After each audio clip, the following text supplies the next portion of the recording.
So I've owned an Airbnb for quite a few years now. It wasn't a big home, just enough where you can maybe have 2 or 3 people over.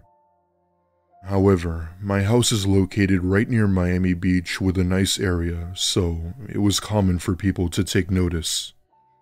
Ever since the pandemic had started to die down, my house got booked several times as life began to get back to normal. I didn't mind it though, as I made decent money due to the location and condition. Normally, I'd receive several bookings wanting to use my house for parties and whatnot. Just a few weeks ago, however, I had gotten an older couple who just wanted it for a few nights together. It wasn't a bad thing, but rather surprising considering it was just 2 people.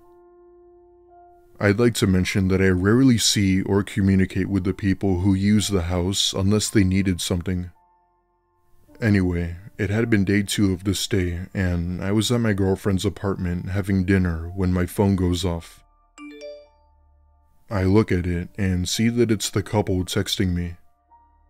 I could only assume it was bad news, and I opened the message to them telling me that there was a leak in the water heater.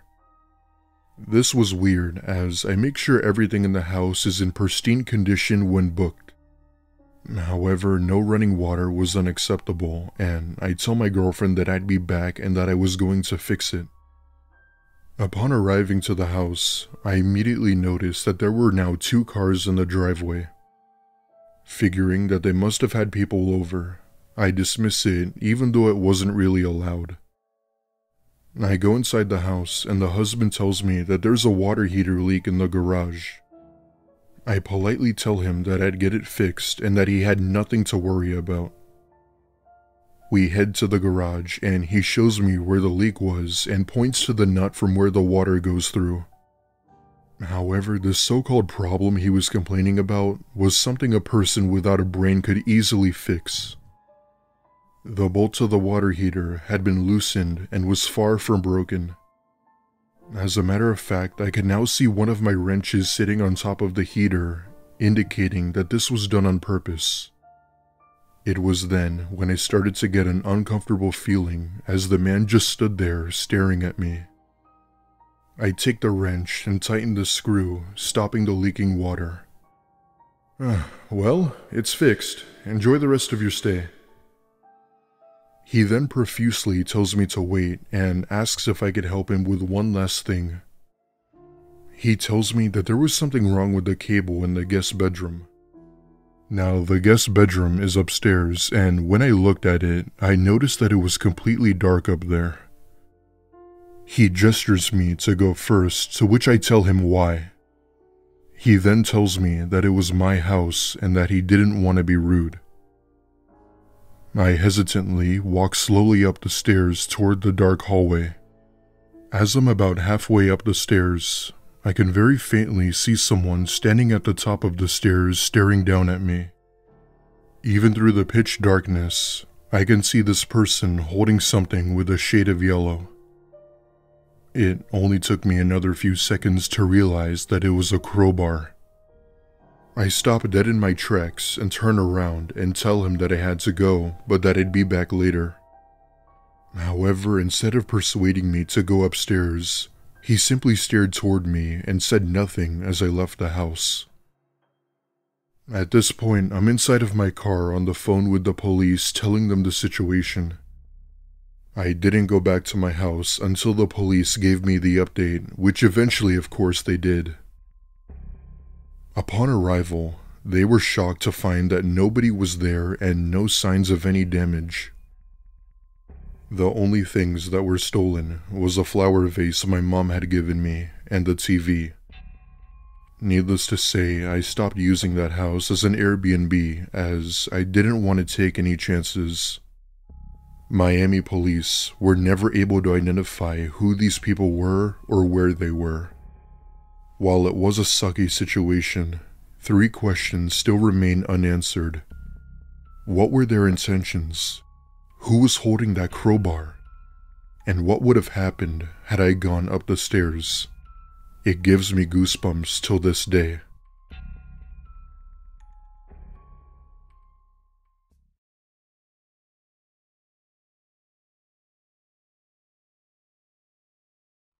wanted to share this story to warn people, but it is not necessarily a creepy encounter, just sort of a story that is weird and freaked me out. I'm traveling around the country in my car. I've been driving for over a week from the city I lived in and have so far slept in my car to save money. It wasn't until I got to a big enough city that I decided to treat myself to an actual bed that would be comfortable. I opted to choose Airbnb because it is cheaper than hotels. I booked this Airbnb the day before I arrived to the city, so there weren't many options left. I'd found this apartment on Airbnb that looked very new and modern, and it was in a great location. The price was decent for its location, and it almost seemed too good to be true. It was listed as a new listing and had 0 reviews. I figured that the price was low because it was a new listing and decided to give it a shot. Must be legit because it's Airbnb, right? When I got to the apartment building, it was older looking than I had expected. I later found out, or realized, that my Airbnb was most likely the only renovated apartment in the building, and the building seemed to be in poor condition. It looked more like a dorm hall rather than an apartment building. Anyways, I let it all slide because I wasn't paying too much, so what could I expect? The apartment itself looked like the pics, so that was good enough. Everything went well for the first 2 days. As a female traveling alone, I always make sure to be safe. I don't go out when it's dark, and I always lock the door. Every single lock, including the chain thing. Anyways, on the 3rd day, I was out all morning and came back to the apartment to change to head to the beach. I had again locked the door, including the chain. I was in front of the door watching TV while changing, when the door suddenly unlocks and someone opens the door. I am beyond lucky that I had put the chain lock on the door, or else it would have opened all the way. I was naked and no one else was supposed to have the keys. My first reaction was, "Excuse me?" And I closed the door right away, locking it again. I came from the back of the door and did not look or see who was opening it. I sat in front of the door, scared and shocked, realizing that this person could technically still get in here since they obviously have the keys to the apartment. At first, I thought maybe it was the owner coming back after I checked out, but I was not supposed to check out until the following day, so it was not possible. After crying for a few minutes, I recuperated myself and called the owner and told her what had happened. She told me that no one else should have a set of keys other than her and I, and that she is at work and it was not her. I was scared to stay in the apartment because someone could come in. I didn't want to leave because I had all my valuables there. It was a lose-lose situation. I think I called my dad, who told me that it was not okay that someone has the keys and that she needs to take care of this ASAP. So he talked with her, and she told me she would be there shortly with a locksmith to change it and give me a pair of new keys. She then proceeded to tell me that she had only had this apartment for 6 months, and that before I stayed there was only one other Airbnb booking. She also mentioned that it had been sitting empty other than those 2 bookings because she had been renovating the apartment. She told me that the only possibility for who that was could be the previous owners or somebody related to them. Isn't that illegal though?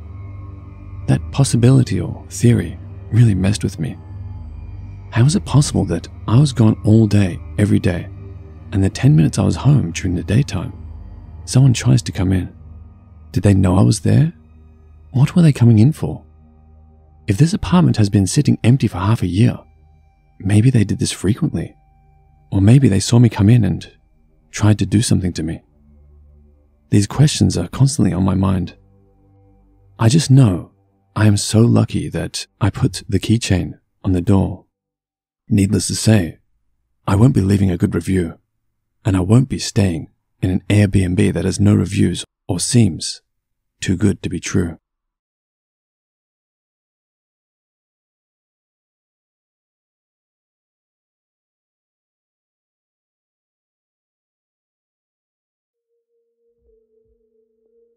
This took place in 2019 in my last semester of college. My friends and I had just finished finals and decided we would go on a road trip for a few days. Since hotel prices were through the roof, we decided we would rent an Airbnb instead. This took place right by the coast of Cali, so you could imagine how nice it was. The house we were staying at was a beach house and had all the decor of anything that was related to a beach. On top of that, the house was really nice and kept clean. For the first few nights, everything went well with no problems. However, that was until our last night there, when we were all asleep except for me. Throughout my life, I've always had trouble sleeping. I wasn't sure why, but whatever the reason was went into my adulthood and stuck with me ever since. As I'm rolling around in my bed, I hear footsteps in the kitchen. The floors of this house were made of wood, so it was easy to hear someone. Assuming it was probably one of my friends, I dismiss it until I realized that there was something off. These footsteps sounded way too heavy, and out of curiosity, I opened my door and what I saw nearly gave me a heart attack. Standing about 6 feet away was a large man dressed in all black. The minute they see me, they run across the house and out the back door. My screaming woke up the rest of my friends and we called the police. However, given that it was dark out with the lights off, I couldn't give a good description other than he was tall. The police would eventually find this person, as it turns out that he had broken into several houses in the area. Needless to say, we ended our stay early and went back home the same night.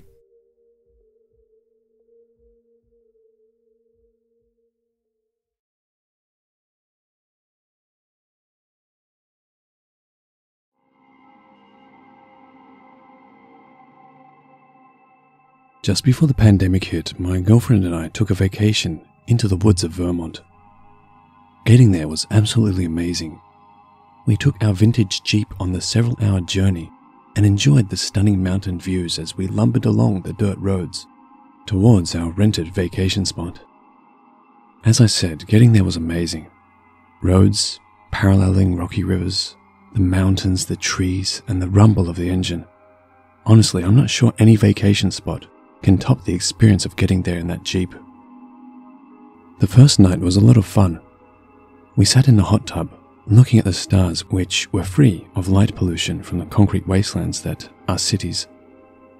After a big dinner and probably too many episodes of American Dad, we went to bed. That night we heard an extremely loud boom coming from the front door, as if someone kicked it with everything they had. Honestly, I thought I dreamed it because I heard nothing after that. But the next day, I asked my girlfriend if she happened to hear it as well. To my surprise, she said she had. The path to the front door is soft dirt, and there's absolutely no way to get to or from the door without leaving perfect footprints. Opening the metal door, I saw only our footprints in the dirt, but there was a dent in the door. This door was metal. It had to have been hit extremely hard by something that somehow left no trace. This was obviously a red flag, but I didn't let it consume me, since after checking everything else around the house and our vehicle, it was clear nothing else was touched. Night 2's evening went much like the last. After a day of adventures, we sat in the hot tub, looking at the stars, had dinner and shows, then went to bed. This night would go a little differently though. After coming inside from the hot tub, I had a strong feeling that we were being watched. We are all familiar with this feeling, and typically there is a source, a window, tree line, just around the corner, you know. But not this time. It just felt like it was coming from literally everywhere, as if every inch of the house was just consumed with eyes staring. There was even more to this feeling. I was also under the strong impression that if I acknowledged this experience in any way, that it was suddenly going to get a lot worse. So I said nothing. Sleeping that night was hard. In terms of noises, there wasn't much that wasn't just a multi-hundred-year-old house settling. But the presence grew stronger. It felt like I was trying to sleep with strangers standing over me in the dark, and I certainly did not get up to pee that night. The morning of what would be our third and final night was a lot different. Until this point, the unsettling feeling was only at night, but this time, even in the morning, it was violently strong. I felt like at any moment, one wrong move was going to set 100 poltergeists off, tearing the place apart. Needless to say, getting out of there on another day of adventures was all too welcome. Staying in that house on our third and final night was an absolute nightmare. I felt like I was on some kind of drug. Laying in bed, I got touched many times. My feet, shoulder, ear, hair, and when I wasn't being touched, I could hear breathing and these strange tingling feelings. There were all kinds of noises from the main part of the house as well. Walking, objects being moved. You would have thought there was a Thanksgiving gathering going on out there. That hostile feeling grew more and more intense by the moment, and finally, at around 2:30 a.m., I was ready to take us home. I was very worried as to what would happen if I mentioned what was happening, or even moved my body, but I knew I had to get us out of there. It was time to wake my girlfriend, throw everything in the back of the truck unpacked, and go. Here's where it gets even worse. My girlfriend is an extremely light sleeper. If I so much as adjust my pillow, she wakes up. But not tonight. I tried shaking her, pushing her fairly hard, and talking to her, but she would not wake up. The stairs to the bedroom were very high, and if I made one wrong move carrying her, and she fell, it would surely kill her. So I decided that since I couldn't wake her, we were trapped. I certainly wasn't about to leave her in this dangerous situation alone. So I didn't sleep. She would not wake up. I kept getting touched, and the entire main part of the house was getting reorganized. The moment the smallest sliver of sun peeked over the distant mountains, all the action stopped. The hostility was very much still there, but at least the moving furniture and items had ceased. I was able to wake my girlfriend up, and we did what I wanted to do at 2:30 a.m. without saying a word. Obviously, this rushed morning without coffee or breakfast and absolutely no communication from me was confusing to her. But once the house was in my rearview mirror, we both started bringing up the hostile feeling. She also felt like acknowledging it was going to set it off like a bomb. She shared all the same feelings until our third night. She slept like a rock and felt as though all she did was blink and it was morning. Living in the rural northeastern region of the United States, you can't really be a complete skeptic of the paranormal. I never believed in the paranormal until moving out here. My childhood friends and I have all had many intense experiences. Some of these experiences we even had together. I don't know what was in that house with us. It certainly didn't seem to be just one thing. But it did not like guests, and a poltergeist infestation would not be out of the realms of possible diagnosis. It's no surprise that nobody else mentioned this situation in the reviews of the rental, since the owners of the rental also review the guests. Nobody wants to be blacklisted on that app, and I am no exception. This place is just another reminder that when out for a walk in the night, that watched feeling coming from the tree line past the cobblestone fence isn't always an animal or your mind filling in the blanks that you can't see. Stay safe, everyone.